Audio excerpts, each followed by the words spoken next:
અબડાસાના ધારાસભ્ય પ્રદ્યુમનસિંહ જાડેજાની હાજરીમાં શાળાના પ્રવેશ મહોત્સવમાં વિદ્યાર્થીઓના વાલીઓ દ્વારા બહિષ્કાર કરવામાં આવ્યો હતો.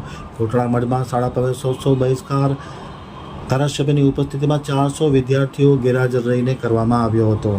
હવે જોઈએ લખપત આમતક ન્યૂઝ બ્યુરોનો એક વિસ્તૃત અહેવાલ. લખપત તાલુકામાં કોટડા મઠમાં શાળાના પ્રવેશોત્સવનો બહિષ્કાર કરવામાં આવ્યો છે. અબડાસાના ધારાસભ્ય પ્રદ્યુમનસિંહ જાડેજાની હાજરીમાં શાળાના વિદ્યાર્થીઓના વાલી દ્વારા પ્રવેશોત્સવનો બહિષ્કાર કરવામાં આવતા ભારે અફડાતફડી મચી જવા પામી હતી. એક તકે વાતાવરણ વિચિત્ર જોવા મળ્યું હતું. કોટડા મઠમાં શાળાના પ્રવેશોત્સવ બહિષ્કાર ધારાસભ્યની ઉપસ્થિતિમાં 400 જેટલા વિદ્યાર્થીઓ ગેરહાજર રહીને કરવામાં આવ્યો હતો. જર્જરિત શાળા અને શિક્ષકોના ઘટ મુદ્દે વાલી દ્વારા અનેક વખત ફરિયાદ કરવામાં આવી હતી. આમ છતાં કોઈ નિકાલ નહીં આવતા આખરે આજે પ્રવેશોત્સવનો મોકો શોધી વાલી અને બાળકોએ ધારાસભ્યની ઉપસ્થિતિ હોય આમ છતાં પણ પ્રવેશોત્સવનો બહિષ્કાર કરી પોતાનો આક્રોશ અને પોતાના આકરા તેવર વ્યક્ત કર્યા હતા.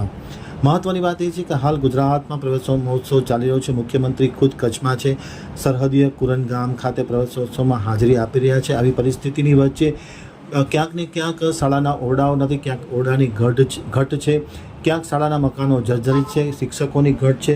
આવી પરિસ્થિતિમાં એ પ્રશ્ન ઉકેલાતા નહીં હોવાના કારણે વાલીઓનો આક્રોશ ચરમસીમાએ પહોંચ્યો છે.